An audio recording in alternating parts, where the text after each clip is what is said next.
Well, happening now, a chilling report on the intelligence community and where we stand now. The leaked plot of an imminent al-Qaeda attack is reportedly causing more damage to America's intelligence gathering than the thousands of classified documents leaked by American fugitive Edward Snowden, who's in hiding somewhere in Russia.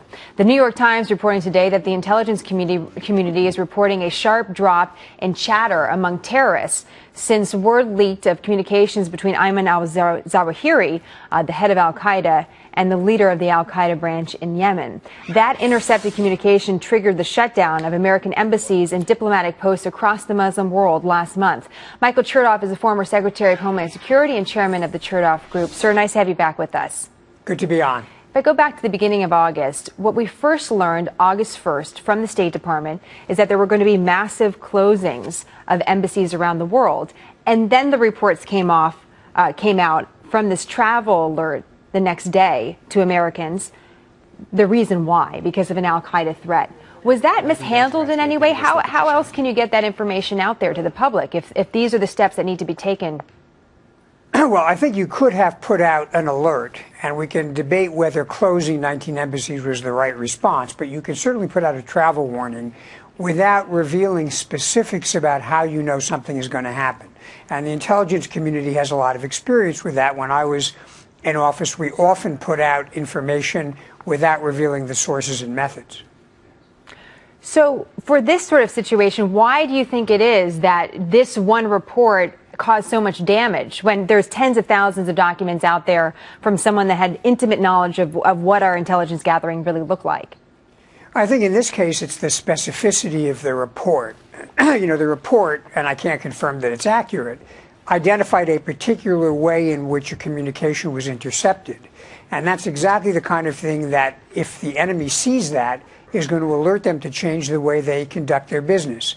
That's why there's always a great deal of sensitivity about sources and methods. Now, much of the stuff that Snowden has leaked, although it's been damaging, has not been quite at the level of specificity of this particular piece of information, and that may be why it doesn't seem quite as damaging. But to be honest, we haven't seen the full fallout yet, and there may be fallout in terms of compromising our intelligence across a wide range of areas. And that's something that the report talked about, that it would take months for someone to look through these tens of thousands of documents about how we gather information, where this was an instant sign to the enemy: we're listening to you, we know what you're doing, and we're on to you. Now, the report also suggested that there's some encrypted correspondence between different al-Qaeda operatives, that's one way that they're using to communicate, and they're also going back to courier services. Maybe they never left that, but that's something else that they're using.